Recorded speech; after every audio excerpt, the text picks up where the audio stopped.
Bonjour à tous, c'est Amélie. Henri, je dois te raconter ce qui m'est arrivé la semaine dernière. J'ai vécu la journée la plus stressante de ma vie. Mon cœur battait vite, mes mains tremblaient, je ne pouvais pas respirer normalement. Bienvenue sur Bonjourcast français. Oh non Amélie, qu'est-ce qui s'est passé? Tu vas bien maintenant? Oui, je vais bien maintenant, mais sur le moment, c'était terrible. Alors, voilà l'histoire. J'avais une présentation importante au travail, devant mon chef, devant toute l'équipe. J'avais préparé pendant 2 semaines. Une grande présentation? Oui, ça peut être stressant. Attends, ce n'est pas fini. Ce n'est pas fini. Le matin de la présentation, je me réveille, mon ordinateur ne s'allume plus, complètement mort. Et ma présentation était dessus. Oh non, c'est un cauchemar. Oui, j'ai paniqué, complètement paniqué. La présentation était dans 3 heures. Qu'est-ce que je fais? Alors, qu'est-ce que tu as fait? D'abord, j'ai perdu 10 minutes à paniquer. Je marchais en rond, je me disais « c'est fini, je suis fini ». Mais ensuite, j'ai respiré profondément et j'ai commencé à réfléchir. Bien, respirer, c'est important dans les moments de stress. Oui, alors j'ai appelé mon collègue Lucas. Je lui ai expliqué la situation. Il m'a dit « Amélie, calme-toi.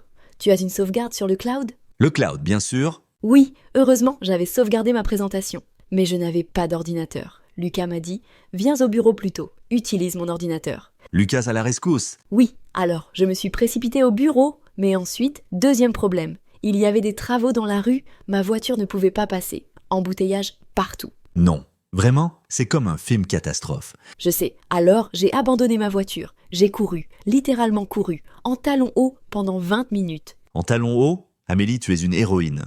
J'étais désespérée. Je suis arrivée au bureau en sueur, essoufflée. J'avais 30 minutes avant la présentation. Et tu as réussi? Oui, j'ai téléchargé ma présentation. J'ai relu mes notes rapidement. J'ai bu un grand verre d'eau et j'ai fait ma présentation. Et comment ça s'est passé? Tu sais quoi? C'était ma meilleure présentation jamais. Peut-être parce que j'étais tellement stressée avant que pendant, je me sentais presque calme. L'adrénaline, parfois, elle nous aide à performer. Exactement. Mon chef a dit « Excellent travail Amélie » et moi je pensais « Si tu savais mon matin ». C'est une histoire incroyable. Chers auditeurs, vous avez vécu des situations stressantes similaires? Écrivez-nous en commentaire. Oui, partagez vos histoires. Et toi, Henri, quelle avait été ta dernière situation stressante? Oh, moi aussi, j'en ai une. Il y a 2 semaines, j'étais en voyage d'affaires à Marseille. Mon train de retour était à 18h. D'accord, continue. Alors, je termine ma réunion à 16h. Je pense, parfait, j'ai 2 heures, pas de stress. Je prends un taxi pour la gare. Ça semble tranquille. Oui, mais le taxi était très lent. Il conduisait comme une grand-mère, et il y avait beaucoup de circulation. Oh non, tu as commencé à stresser? Oui, je regardais ma montre toutes les 2 minutes. Nous arrivons à la gare à 17h55. Mon train part dans 5 minutes. 5 minutes, c'est juste. Je cours. Mon sac est lourd. Je transpire. J'arrive au quai. Le train est là, mais les portes commencent à se fermer. Non! Je crie.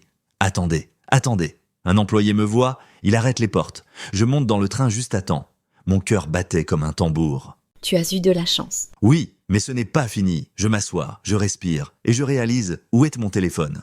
Tu as perdu ton téléphone? Je fouille dans mon sac, dans mes poches. Rien, mon téléphone a disparu. Peut-être dans le taxi? Oui, probablement, mais le train avait déjà démarré. Je ne pouvais rien faire. Oh non, qu'est-ce que tu as fait? J'ai essayé de rester calme. Je me suis dit, ce n'est qu'un téléphone. Tu es en sécurité, tu es dans le train. C'est l'important. Bonne perspective. Oui, mais j'étais quand même stressé. Toutes mes photos, mes contacts, mes applications. Et tu l'as retrouvé? Oui, heureusement.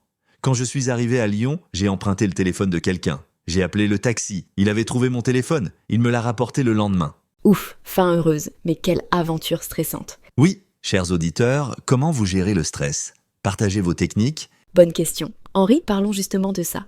Comment gérer ces situations stressantes? D'accord. Alors, qu'est-ce que tu as appris de ton expérience? Premièrement, respirer. Quand j'ai paniqué au début, je ne pensais pas clairement. Mais quand j'ai respiré profondément, mon cerveau a recommencé à fonctionner. La respiration? C'est scientifiquement prouvé. Respirer profondément calme le système nerveux. Oui, maintenant, quand je suis stressée, je respire. 3 grandes respirations, ça aide toujours. Excellent. Deuxièmement, Demander de l'aide, j'ai appelé Lucas. Seul, je ne pouvais pas résoudre le problème. Mais ensemble, nous avons trouvé une solution. ne pas rester seul avec le problème, c'est important. Oui, et troisièmement, agir. Ne pas juste paniquer, faire quelque chose, même si ce n'est pas parfait. Action contre paralysie, bien dit. Moi aussi j'ai appris des choses. Lesquelles? Premièrement, toujours partir plus tôt. Maintenant, quand j'ai un train, je pars avec 1 heure d'avance. Pas juste 2 heures? Prévention, anticiper les problèmes. Exactement. Deuxièmement, les choses matérielles peuvent être remplacées. Mon téléphone, même si je l'avais perdu définitivement, ce n'est qu'un objet. Perspective, ce qui compte vraiment. Oui, et troisièmement, rester calme aide à trouver des solutions. Quand j'ai paniqué, je ne pensais pas bien. Mais quand je me suis calmé, j'ai pu agir rationnellement. Le calme au milieu de la tempête. Voilà, Amélie, parlons des signes du stress. Comment ton corps réagit? Oh, beaucoup de signes. Mon cœur bat vite, mes mains tremblent, j'ai mal au ventre, je transpire. Le corps réagit au stress. C'est la réponse combat ou fuite. Combat ou fuite? Oui, c'est un mécanisme ancien. Quand nos ancêtres voyaient un lion, leur corps se préparait, combattre ou fuir. Le cœur bat plus vite pour envoyer du sang aux muscles. Donc, le stress physique est normal. C'est notre corps qui nous prépare. Exactement. Le problème, c'est que maintenant, nous ne combattons pas de lions. Nous avons des présentations, des trains à attraper. Mais le corps réagit de la même façon. Donc, reconnaître ces signes peut nous aider à gérer le stress. Oui, quand tu sens ton cœur battre vite, tu te dis « c'est normal, mon corps réagit au stress, je vais respirer et me calmer ». Au lieu de paniquer encore plus. Exactement. Chers auditeurs, quels sont vos signes de stress? Reconnaissez-vous ces signaux? Bonne question. Henri, parlons aussi du stress positif. Parce que tu sais quoi?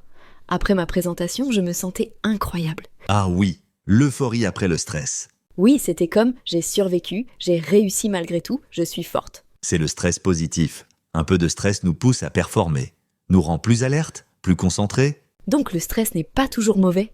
Non, le stress aigu, ponctuel, peut être bon. Le problème, c'est le stress chronique, le stress constant qui ne s'arrête jamais. Ah, donc une situation stressante de temps en temps, c'est ok. Mais être stressé tout le temps, c'est mauvais. Exactement. Le stress chronique cause des problèmes de santé. Mais le stress aigu peut nous aider à grandir.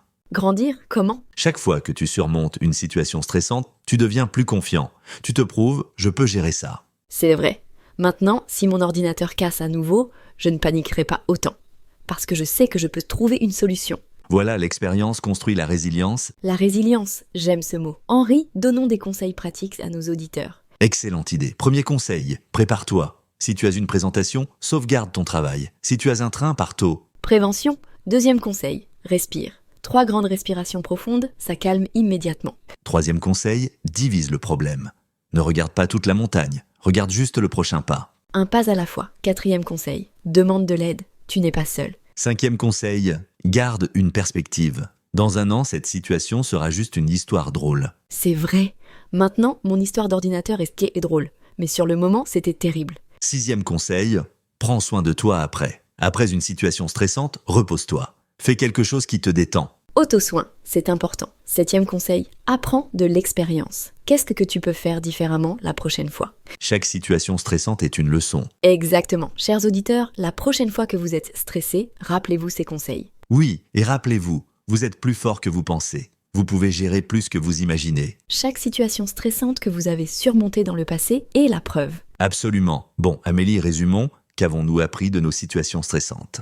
Nous avons appris à respirer, à demander de l'aide, à agir au lieu de paniquer, à garder une perspective. Nous avons appris que le stress est une réponse naturelle du corps, qu'un peu de stress peut être positif, et que surmonter le stress construit la résilience. Et surtout, nous avons appris que nous sommes capables, que nous pouvons gérer les situations difficiles. Parfaitement dit. Chers auditeurs, vous êtes capables aussi. Ne sous-estimez jamais votre force. Oui, et la prochaine fois que vous vivez une situation stressante, respirez. Vous allez survivre et vous serez plus fort après. Absolument. Merci d'avoir écouté Bonjour Casse Français. Partagez vos histoires de stress avec nous. Oui, et rappelez-vous, chaque tempête passe, le calme revient toujours. Bonne journée à tous. À bientôt, chers auditeurs. Soyez courageux, vous pouvez tout gérer. Au revoir.